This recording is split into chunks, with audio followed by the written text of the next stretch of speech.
I saw a headline, though, and it said the Bulls were the biggest surprise that turned into the biggest disappointment of the 2021-22 NBA season.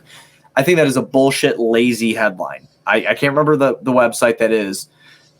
This team was slotted. This is something that we just need to remember real quick, okay? Before injuries set in, whatever would have happened if everybody's fully healthy, we'll never know.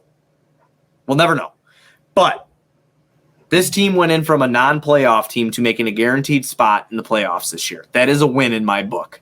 It is. It shows a quick turnaround with the front office that was able to make a quick turnaround to make Chicago basketball exciting again. I take that as a win. Do I want a championship? Yes. Do I want a first-round win? Yes. I want all of those things. I don't think it's very likely right now. I'm just being honest. I don't think we get past any of those teams that we just mentioned before, but I'm not ready to call this season a fucking monumental failure. I don't know about you. I'm not. My thing is, what does this season answer? What questions does this answer for this front office? Because they went just about as far all in as they could outside of trading Patrick Williams and Kobe White. And what we've seen from Pat has been a mixed bag. He got the start tonight. Didn't really see what we needed at all from Pat. What does this mean?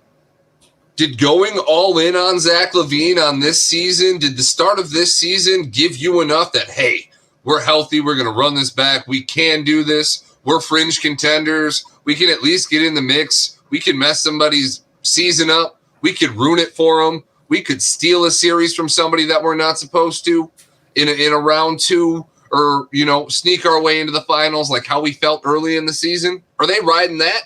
Are they taking that? Or are they riding this half and going, shit, if everything's not perfect, if we don't have everybody healthy, this was the best roster we could put around Zach. Now we got to throw him the bag. Vooch is declining. We don't have the assets to get somebody better than Vooch to replace him. Like, where are they at? That's a really good point. Yeah, that's scary. That's scary moving forward. I'd like to think they'd ride the first half because of how exciting it was. But I do side with what you just said, where it's like, fuck, man. Well, if the window that was open may not have ever actually gotten open. Right. And that's scary. So you have a lot of tough decisions to make. I do firmly believe they're going to look for they're going to have to get some defense around here. If Zach is the guy, defense is going to have to be around him. Obviously, Lonzo. Are we talking Vooch and Patrick Williams for Rudy Gobert? Is that what you're telling me we're going to do? I have no idea.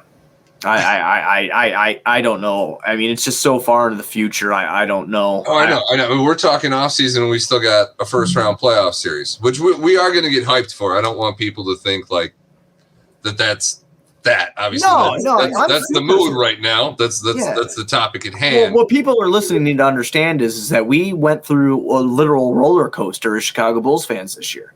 We went from optimism to holy shit, it's happening, to injuries, but we're staying afloat, so we're still like kind of on that middle line, and then to a complete fucking downfall. Yeah, and today you get the notification, or at least for me on my watch at work, that Lonzo Ball is not going to play again this season, which we kind of already knew yesterday, and maybe a little bit even before that, just the way that it's been so hush-hush around him. But you get that final dagger, and then you have these two daggers in these back-to-back games against the teams that you're most likely to face in the first round, and it really is just – it's draining. It's deflating. You spend, we've only missed like 9 shows this year in total. Obviously we love to do this after every game. And like I said, you watch the ebbs and flows and how it all goes down. Then you start asking questions. We could sit here and joke about fucking Nikola Jokic in 2023, or we could talk about DeAndre Ayton when we were laughing about that the other night, or Rudy Gobert, or whoever, whatever. But right now, I don't know what the best move is to make, because when they were fully healthy, they were clicking. But when they're not even close to being there. So that shows me right off the bat, it's not a complete team, because you can't even stay somewhat afloat. And that, I'm trying to answer Charles' question here. Aside from Lonzo and Caruso going down, what the hell happened to this team in the last 2 months? it's almost like all the facets are unrecognizable. I mean, Charles, I hate to fucking play into the injury shit, but I have to. I don't have anything else to say. They played real well in the first half of the season. I don't know if it was a favorable schedule. I don't know what. I mean, because considering how we went, I think we came in with the top 10. I think we were like 9th, so we were on the I guess easier end of the top 10 toughest schedules there. But we did have pretty tough schedule. And I. Like you, I mean, I don't want to just blame injuries, but Lonzo and Caruso are like the identity of this team. When you have one-way stars like Zach and DeMar and Vooch that really aren't great defensively, you need those tone setters, those energizers, and we don't have that defense to offense that we had. It's gone. We've got half-court ISO, your turn, my turn. Okay, Kobe, you can try a little bit. That's what we have going on right now. And Lonzo was your connector. He kept plays moving. He kept people moving because you knew when Lonzo was on the floor that the ball was going to find you, that if you moved, you were going to get the ball. Now, you feel like you move and you're just a distraction. You're getting in the way. Oh, no, I'm going to pull my man to DeMar. Oh, no, DeMar's cooking. I got to stay over here. Oh, Zach's cooking.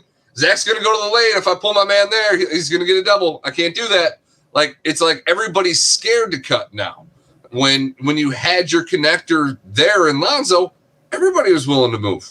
Yeah. You had a reason to move. Right.